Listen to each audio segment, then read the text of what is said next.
Nous sommes le lundi 4 janvier 2016. Bonjour et bienvenue à toutes et à tous. Je suis ravi de vous accueillir pour cette 4e émission 100% Homestagiste, votre magazine mensuel consacré au homestaging. Nous ne pouvons commencer cette émission sans vous souhaiter à toutes et à tous une excellente année 2016. Cette année encore, vous allez découvrir le homestaging sous toutes ses coutures avec des conseils, des expertises, des témoignages et des exemples de réalisation. 100% Homestagiste, ça commence maintenant.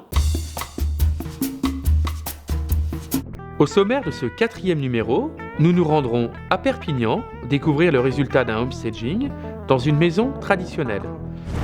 Puis, nous aurons le plaisir de recevoir Henri Buzy-Cazot, président de l'Institut du Management des Services Immobiliers, qui nous parlera de la nécessaire évolution des services des agents immobiliers. Mais commençons par l'info, 100% homestagiste.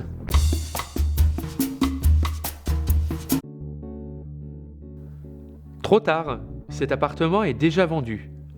Avant même de lancer la mise en vente de leur appartement, les propriétaires ont contacté un homestagiste.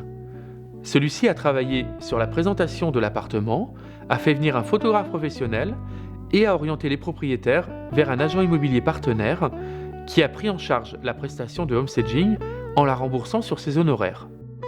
Le réaménagement du séjour a fait ressortir son volume, sa luminosité et son potentiel.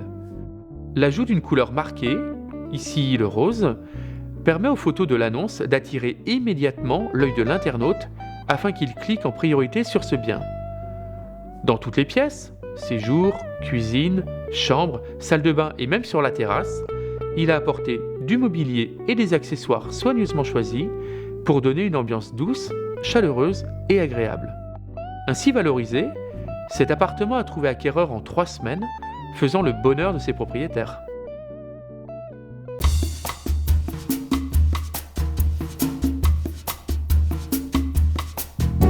En combien de temps se vend un logement après le homestaging ?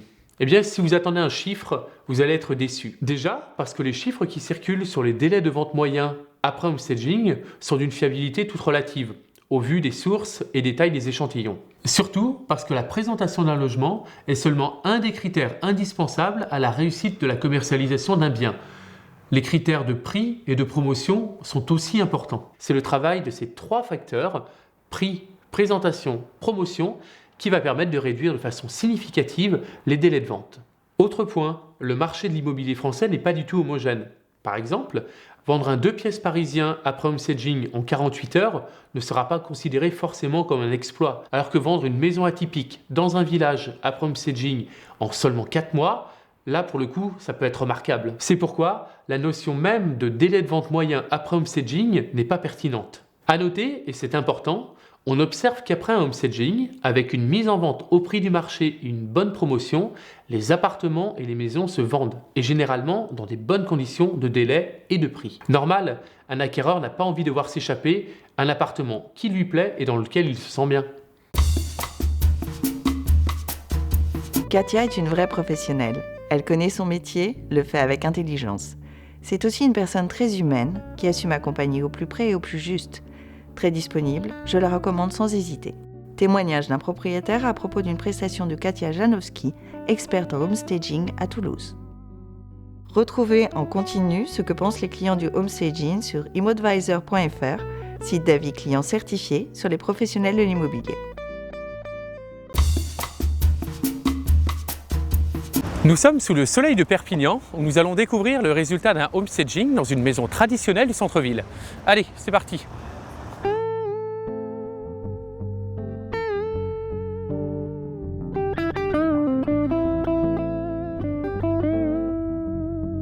Initialement, nous étions plusieurs agents à avoir la commercialisation de cette maison. J'ai récupéré l'exclusivité. Plusieurs visites ont eu lieu. Elles n'ont pas été concluantes. Les gens avaient énormément de difficultés à se projeter dans les volumes vides et surtout avec ces carrelages très très marqués de cette maison. Donc 2 possibilités se sont proposées. Soit on baissait le prix, soit on mettait en place une séance de homestaging. Et donc on a décidé de maintenir le prix et de mettre en place le homestaging sur cette maison.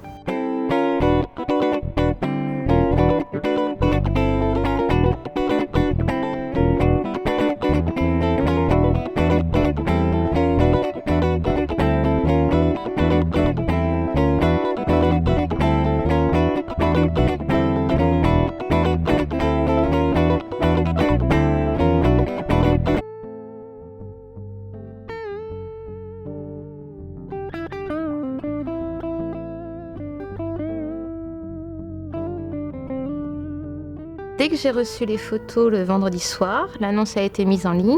Le lundi matin, ça a déclenché une dizaine de contacts téléphoniques qui ont abouti très rapidement à une visite dès 10 heures. Les clients ont été séduits. Ils m'ont fait une proposition écrite le lundi après-midi, donc le jour même, au prix, sans aucune négociation. Et donc la maison a été vendue. Pour cette prestation, on est parti de la problématique de l'agent immobilier qui était de gommer le jaune trop marqué des sols qui se reflétaient sur les murs. Donc on est parti sur des meubles intemporels et des couleurs pastel, ce qui a créé une ambiance chaleureuse et agréable. La problématique des chambres était la même que celle du rez-de-chaussée, des sols marqués mais en bon état. Nous avons réfléchi et nous avons voulu jouer avec ces sols pour mettre en place notre prestation d'homestaging afin de rendre un univers plus chaleureux et au goût du jour. Les extérieurs étant dans le sud des pièces de vie supplémentaires, nous avons donc homestagé le jardin, balcon et terrasse grâce à du mobilier et des accessoires afin de les rendre beaucoup plus agréables. Quand les clients ont passé la porte d'entrée de la maison, tout de suite, j'ai vu qu'ils regardaient, qu'ils observaient l'homogénéité de la décoration, l'aspect très chaleureux du salon et du séjour, le côté très cosy de ces espaces de vie, des chambres. J'ai très peu parlé et le décor a énormément participé à leur prise de décision. Bonjour Henri Buzicazo. Bonjour. Bienvenue sur le plateau de 100% Homestagiste. Vous êtes président de l'Institut du management des services immobiliers. Est-ce que vous pouvez nous en dire quelques mots ? J'ai créé il y a 15 ans l'IMSI.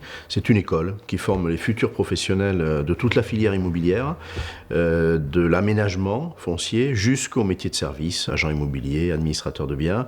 Et on fait aussi de la formation continue pour les professionnels en place. Voyez-vous une évolution dans l'offre des agents immobiliers ? Le problème aujourd'hui de cette profession, c'est son insuffisante valeur ajoutée ou parfois une insuffisante perception de la valeur ajoutée lorsqu'il y a du service. Mais très clairement, et on sait que j'ai la dent dure, je dis à la profession aussi des choses pas toujours agréables, la valeur ajoutée de ce métier-là n'est pas suffisante. Et la vraie raison de son taux de pénétration trop faible, en gros 50%, pour moi elle est là. Pourquoi les agents immobiliers aujourd'hui proposent si peu de services ? Ce qui me frappe depuis toujours, c'est qu'il n'y a pas véritablement de service, il y a une sorte de dictature du bien. Les promoteurs, ils fabriquent le bien. Alors, ils sont d'emblée dans le sens du marketing et du service. L'agent immobilier, souvent, il se contente de dire « ben oui, moi j'ai le bien ». Voilà. Ou j'ai de nombreux biens qui vont vous convenir. Et ça s'arrête là. Et je vous les présente et je vous les fais visiter. Ils sont comme ils sont. Qu'est-ce qu'on attend d'un professionnel ? Pas seulement qu'il ait le bien, mais qu'il y ait un service associé. Et quand je vais payer 5% du prix d'un bien sous forme d'honoraire, ou 6 ou 7, peu importe, à un professionnel, je ne lui paie pas que l'apport de l'affaire, l'apport du bien. Si ce n'est que ça, je me suis trompé de porte. Je pourrais très bien aller sur un site d'annonce de particulier. Je viens chercher un accompagnement. En tant qu'expert de l'immobilier, que pensez-vous du homestaging ? Pour moi, le homestaging a une vertu, c'est qu'il fait basculer la profession dans l'ère du marketing. Je ne subis pas la dictature du produit. Bien sûr que j'ai des produits, ils sont ce qu'ils sont anciens, ils sont existants comme on dit. Ils ont des caractéristiques. Je vais les décrire dans une annonce. Est-ce qu'il faut que je m'arrête là ? Bien sûr que non. Je pense que cette profession, elle souffre, elle pâtit de la dictature du produit. Voilà. Et des agents immobiliers vous disent, ben nous, oui, ce bien-là, il est difficile à vendre. Oui, mais c'est tout le sujet. Il n'y a pas de bien facile à vendre. Il faut donc le présenter sous son meilleur jour. Ce travail-là n'est pas fait, sauf exception, par la profession qui ne le considère pas dans son périmètre, qui se dit ça c'est pas nous. C'est le propriétaire qui va faire son affaire. Nous on s'arrête à la présentation du bien comme il est. Merci Henri Buzicazo. Merci. Votre émission 100% Homestagiste se termine. Merci à tous ceux qui ont préparé et participé à ce numéro. N'hésitez pas à réagir sur les réseaux sociaux. Nous nous donnons rendez-vous le mois prochain pour une nouvelle émission où nous aurons le plaisir de recevoir Hervé Parent, co-auteur du livre de référence Le marketing de l'immobilier, et nous nous rendrons également à Besançon pour parler homestaging. À très bientôt.